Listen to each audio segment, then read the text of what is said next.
each year he says, I'm going to take you into this torrent. And we show up on Wednesday, Ash Wednesday, and go, chocolate, folks. So just briefly, what I want to talk to you about is what was something that was understood prior to the Second Vatican Council, and for some reason slipped out of the consciousness of the church.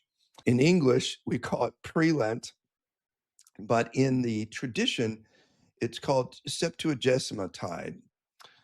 It's a name given to 3 consecutive Sundays preceding Ash Wednesday, and it's named for the first of these 3 consecutive Sundays. The first one is Septuagesima Sunday, which occurs roughly 70 days before Easter. Septuagesima is Latin for 70th. 70th. Sexagesima is 60th, the Sunday that comes next, followed by Quinquagesimus, Gesima. I'm sure you'll memorize all these names, or the 50th Sunday on the Sunday before Ash Wednesday. And why did the church do that? Because it understood this problem of how we can procrastinate or let the busyness of the world get in the way of really preparing for this great season. So, what I want to offer to you is this idea, and I don't need to go, too deep into the whole realm of Septuagesima. It's a beautiful thing to study, but the fundamental point is this, which I said before the guys went off.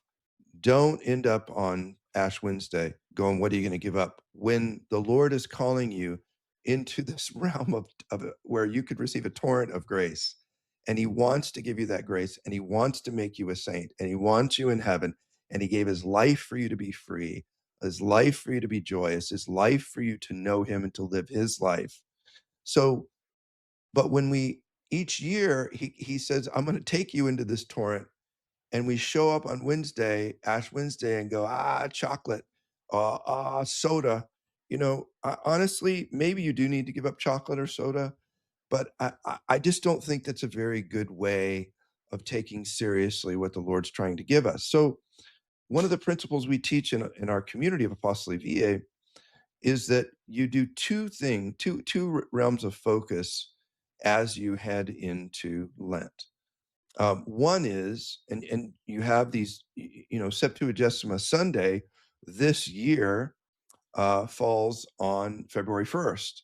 So you can begin to pray about this, prepare yourself, prepare materials, and determine what you're going to do. But we always tell people to do 2 things. One, or invite people to do 2 things. One is, how are you going to fast? Um, what are you going to fast from, or what spiritual practice are you going to take on that's hard or difficult during Lent? And then that you will gladly give up when Lent is over. What is that practice? And then what is a spiritual practice that you're going to adopt in this great torrent of grace, which allows you to be, by God's mercy, more able to participate in these graces? What are you going to adopt during Lent as a spiritual discipline, and have it remain with you throughout the coming year?